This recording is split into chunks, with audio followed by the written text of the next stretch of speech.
मैं हूं अश्विनी वर्मा और आप सुन रहे हैं प्रचंड समय का हिंदी बुलेटिन गतिमान। पर्यावरणविद सुंदरलाल बहुगुणा का निधन, राम रहीम को मिली पैरोल, तरुण तेजपाल को फास्ट कोर्ट ने किया बलात्कार के आरोपों से 8 साल बाद बरी, मंडी हादसे में 4 की मौत, कंगना के बॉडीगार्ड पर बलात्कार का मामला। अब समाचार विस्तार से। मंडी में डिपो से राशन ले जा रहे लोगों की गाड़ी गिरी, 4 लोगों की मौत, 3 घायल। मंडी जिले के सरकाघाट उपमंडल के इलाका भद्रोता के थोना गांव में शुक्रवार दोपहर एक पिकअप गाड़ी के ढांक से लुढ़क जाने से उसमें सवार 7 लोगों में से 4 लोगों की मौत हो गई, जबकि 3 लोग घायल हुए हैं। सभी घायलों को सरकाघाट व मंडी के अस्पतालों में दाखिल करवाया गया है। गाड़ी में चालक सहित 7 लोग सवार थे। इनकी 2 की मौके पर ही मौत हो गई, जबकि 2 ने दम बाद में तोड़ा। मरने वालों व घायलों में सभी गांव घलियात तहसील सरकाघाट के हैं। आवश्यक वस्तुओं की जमाखोरी व मुनाफाखोरी के विरुद्ध कड़ी कार्रवाई होगी, ये कहा है मुख्यमंत्री श्री जयराम ठाकुर ने। प्रदेश सरकार कोरोना महामारी के दौरान आवश्यक वस्तुओं की जमाखोरी व मुनाफाखोरी में संलिप्त लोगों के खिलाफ बड़ी कार्रवाई करने से संकोच नहीं करेगी। मुख्यमंत्री श्री जयराम ठाकुर ने ये जानकारी आज शिमला से वर्चुअल माध्यम से खाद्य नागरिक आपूर्ति एवं उपभोक्ता मामले विभाग तथा हिमाचल प्रदेश राज्य आपूर्ति निगम लिमिटेड के अधिकारियों के साथ बातचीत करते हुए कही। उन्होंने कहा कि ये आदेश इस वर्ष 31 अक्टूबर तक प्रभावी रहेगा। व्यापारियों को मुनाफाखोरी तथा जमाखोरी करने से रोकने के लिए गत लगभग 1 माह में 4638 निरीक्षण किए गए। उन्होंने कहा कि राज्य उपदान योजना के तहत सभी राशन कार्ड धारकों को उपदान दरों पर 3 दालें, नमक, चीनी तथा खाद्य तेल उपलब्ध करवाए जा रहे हैं। हिमाचल में चक्रवाती तूफान ताउते का असर। आधी रात को मेघ गर्जना के साथ चले अंधड़। गुजरात सहित देश के तटीय इलाकों में कहर बरपाने वाले चक्रवर्ती तूफान ताउते का हिमाचल प्रदेश में भी आंशिक असर देखने को मिला। ताउते और पश्चिम विक्षोभ के कारण राज्य के अधिकांश इलाकों में गुरुवार की मध्य रात्रि अंधड़ व मेघ गर्जना के साथ बारिश हुई। मैदानी इलाकों में हमीरपुर, बिलासपुर, कांगड़ा और ऊना में कुछ जगहों पर तूफान चला, जिससे कहीं कहीं नुकसान भी हुआ। कांगड़ा के गग्गल क्षेत्र में तूफान से एक विशालकाय पेड़ रहायशी मकान पर गिर गया। इस मकान को काफी नुकसान हुआ है, लेकिन मकान में रह रहा परिवार पूरी तरह सुरक्षित है।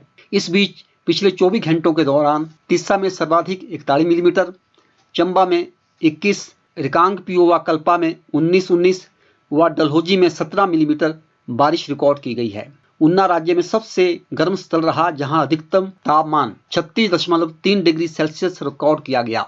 शिमला में अधिकतम तापमान 23.6 डिग्री, सुंदरनगर में 32.2 डिग्री, भुंतर में 31 डिग्री, कल्पा में 18.4 डिग्री, धर्मशाला में 25.4 डिग्री, नाहन में 28.9 डिग्री, केलंग में 16, पालमपुर में 26.4 डिग्री, सोलन में 28.1 डिग्री, मनाली में 23 डिग्री, कांगड़ा में 31.4 डिग्री, मंडी में 32.1 डिग्री, बिलासपुर में 35.5 डिग्री, हमीरपुर में 32.5 डिग्री, चंबा में 30.1 डिग्री, डलहौजी में 17.8 डिग्री, कुफरी में 17.5 डिग्री और जुब्बड़हट्टी में 27 डिग्री सेल्सियस रिकॉर्ड किया गया।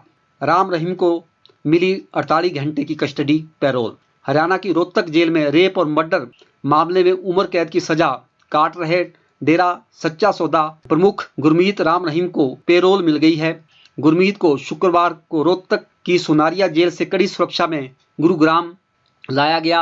हालांकि ये साफ नहीं हो पाया है कि गुरुग्राम में गुरमीत को कहां रखा गया है। उधर कंगना रनौत के पर्सनल बॉडीगार्ड पर बलात्कार का केस दर्ज। बंबई के डीएन नगर पुलिस स्टेशन में एक ब्यूटिशियन की शिकायत के बाद कंगना रनौत के पर्सनल बॉडीगार्ड कुमार हेगड़े के खिलाफ रेप का मामला दर्ज किया गया है। 30 साल की इस पीड़ित की माने तो हेगड़े ने शादी का झांसा देकर रेप किया है। पुलिस ने आरोपी पर भारतीय दंड संहिता की धारा 376, 377 और 420 के तहत मामला दर्ज कर आगे की छानबीन शुरू कर दी है। पर्यावरणविद सुंदरलाल बहुगुणा नहीं रहे। पर्यावरणविद सुंदरलाल बहुगुणा का आज ऋषिकेश के एम्स में निधन हो गया।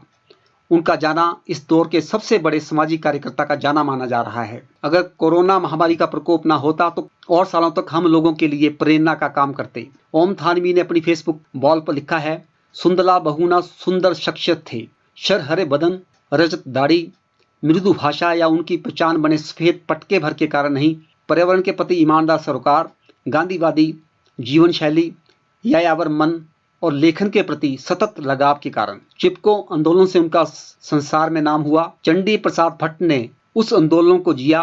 लोगों ने दोनों के बीच दीवार खींचनी चाहिए, जबकि दोनों का काम बड़ा था, पूरक था। बहुगुणा जी में ग्राम सुलभ विनय बहुत थी। वे स्वाधीनता सेनानी थे, पत्रकार भी थे। हिंदुस्तान के वर्षों स्ट्रिंगर रहे।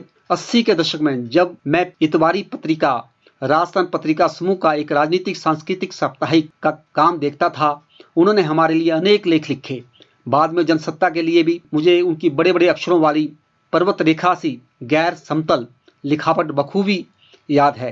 एक बार जयपुर में हमारे घर भोजन पर आए हुए थे। मैं अपनी मोटरसाइकिल पर बाद में स्टेशन छोड़ने गया। उनका टिकट पक्का नहीं हुआ था। रात का वक्त था। वे फिक्रमंद हुए, किसी तरह दिल्ली जा पहुंचे।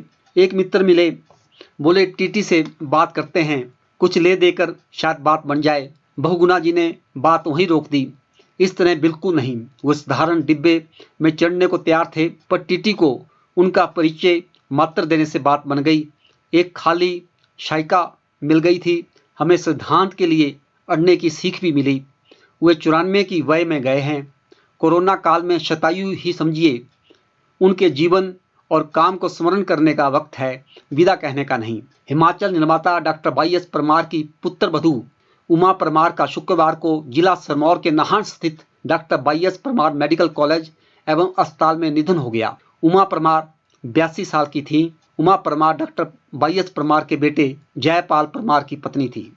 दिल्ली हाईकोर्ट ने कहा, राष्ट्रपति और प्रधानमंत्री के इलाज के लिए अस्पताल में बेड सुरक्षित होने चाहिए। कोरोना महामारी के मद्देनजर दिल्ली हाईकोर्ट ने शुक्रवार को कहा कि देश के राष्ट्रपति और प्रधानमंत्री जैसे कुछ विशिष्ट व्यक्तियों के इलाज के लिए अस्पतालों में बेड आरक्षित रखने होंगे। हाईकोर्ट ने कहा कि हम समझ सकते हैं कि ऐसी स्थिति के लिए अस्पतालों में कुछ बेड हैं जिनका इस्तेमाल नहीं किया गया है। जस्टिस विपिन सांघी और जसमीत सिंह की बेंच ने कहा, यदि राष्ट्रपति या प्रधानमंत्री को इलाज की जरूरत है या आगे पड़ी तो आपके अस्पताल में उनके लिए बेड आरक्षित होंगे। बेंच ने कहा कि इस तरह की श्रेणी अस्पताल में होनी चाहिए, आप इससे मना नहीं कर सकते। बेंच ने अस्पतालों में आम लोगों की जगह वीआईपी लोगों को इलाज में तरजीह देने के आरोपों को लेकर दाखिल याचिका पर सुनवाई के दौरान ये बात कही। तहलका मैगजीन के पूर्व संपादक तरुण तेजपाल को दुष्कर्म के मामले में बड़ी राहत मिली है। गोवा सेशन कोर्ट ने 7.5 साल बाद उन्हें सभी आरोपों से बरी कर दिया।